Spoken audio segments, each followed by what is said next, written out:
Hi guys, welcome back to my channel. ரீசெண்டாக என்னோடய ஷார்ட்ஸில் பார்த்துருப்பீங்க திருச்செந்தூர் போனதா. இன்றைக்கி வந்து ஃபுல் வீடியோ தான் பார்க்க போகிறீங்க. கண்டிப்பாக பாருங்கள், நல்லாயிருக்கும். நீங்கள் ஏற்கனவே திருச்செந்தூர் போயிருக்கீங்க அப்படின்னா கமெண்ட்டில் சொல்லுங்கள். போகலாட்டி அப்படின்னா கண்டிப்பாக ஒரு தடவை போயிட்டு வாங்க, நல்லா இருந்துச்சு. எங்களோட பிளான் என்னவாக இருந்துச்சுன்னா, சாட்டர்டே ஈவினிங் கிளம்பி அங்கே நைட்டு ஸ்டே பண்ணிவிட்டு சண்டே சாமியை பார்த்துட்டு வீட்டுக்கு வர மாதிரி தான் இருந்துச்சு. அதே மாதிரி ஈவினிங்கே கிளம்பிட்டோம். கிளைமேட்டுமே ரொம்ப அழகாக இருந்துச்சு. நாங்கள் க்ளவுடோட இமேஜ் வந்து ஆட் பண்ணியிருக்கேன் வீடியோ. அதுக்கப்புறம் நாங்கள் ஏரோப்ளைன் பார்த்தோம்.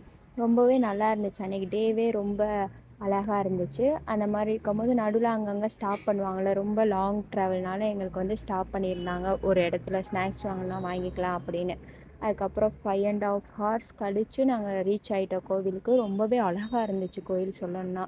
ரொம்ப டெக்கரேட் பண்ணியிருந்தாங்க. ஏன்னா நாங்கள் வந்து அதுக்கு பிஃபோர் வீக்கு தான் கும்பாபிஷேகம் நடந்துச்சு திருச்செந்தூரில். அதுக்கடுத்து 1 வீக்லேயே போயிட்டோம் நாங்கள் பார்க்குறதுக்கு. அப்புறம் அந்த நிலாவுக்கும் அந்த இதுவும் வச்சு கேப்சர் பண்ணியிருந்தேன். அப்புறம் நல்லா விளாண்டோம் கடலில். ரொம்பவே நல்லா இருந்துச்சு. நீங்கள் திருச்செந்தூர் போகிறீங்க அப்படின்னா நீங்கள் வந்து ஃபுட்டு வந்து கட்டிகிட்டே கொண்டு போகலாம். நாங்கள் வந்து ஃபுட்டு கட்டிகிட்டே கொண்டு போயிட்டோம். அங்கே ஸ்டே பண்ணுறதுக்குமே நிறையா வந்து மஹால் மாதிரிக்க மண்டபம் மாதிரிக்க வந்து இருந்துச்சு. ரொம்ப சேஃப்டியாக தான் இருந்துச்சு. நீங்கள் உங்களோட திங்ஸை மட்டும் சேஃப்டியாக வச்சுக்கிட்டுனாவே போதும். மற்றபடி ரொம்ப நல்லா தான் இருந்துச்சு. அதுக்கப்புறம் எனக்கு காலையில் எழுந்திரிச்சோன்னே இது வந்து அச்சு வைக்கிற மாதிரி இருந்துச்சு. அது வந்து எனக்கு ரொம்ப பிடிச்சிருந்துச்சு. சரி நானும் வைக்கிறேன்னு சொல்லிவிட்டு அங்கேயே ரெடி ஆகிட்டு, அங்கே ரெடி ஆகுறதுக்கு கேர்ள்ஸ்னால் ரூமும் அவங்களே கொடுத்துருவாங்க. ஒரு ஒரு ரூம் மாதிரி இருக்கும்.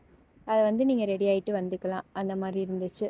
இது வந்து எனக்கு ரொம்ப அழகாக இருந்துச்சு வைக்கிறதுக்கு. அதுக்கப்புறம் வச்சுட்டு முருகரை பார்க்குறதுக்கு கிளம்பிட்டோம். கரெக்டாக 6 o'clock நாங்கள் க்யூவில் நின்றோம். 9:30க்கு தான் நாங்கள் வெளியவே வந்தோம். 1.5 ஹார்ஸ் ஆச்சு நாங்கள் போயிட்டு வர்றதுக்கு. அதுக்குள்ளேயே பசிக்கிறனால அங்கே வந்து வாட்டர் மில்லன் அது இதுன்னு விற்பாங்க. உங்களுக்கு தேவைன்னா நீங்கள் வாங்கி சாப்பிட்டுக்கலாம். அதுக்கப்புறம் வந்து நான் வந்து எப்போவுமே கோயில் போனால் அந்த அன்னதானம் பிரசாதம்னா ரொம்ப எனக்கு சாப்பிட்றதுக்கு ரொம்ப ஆர்வமாக இருக்கும். அதனால் அன்னதானம் சாப்பிட்டே ஆகும்னு சொல்லிட்டு ஒரு வழியாக 1 ஹார் வெயிட் பண்ணி அன்னதானம் சாப்பிட்டோம். சொல்லவே முடியாது குறை, அவ்வளோ நல்லா இருந்துச்சு. அப்படியே சாமி கும்பிட்டு அடுத்த பஸ்லேயே மதுரைக்கு ரிட்டர்ன் ஆகிட்டோம். தேங்க்யூ ஃபார் யுவர் வாட்சிங். மறக்காமல் லைக் பண்ணிவிடுங்க, சப்ஸ்கிரைப் பண்ணிடுங்க.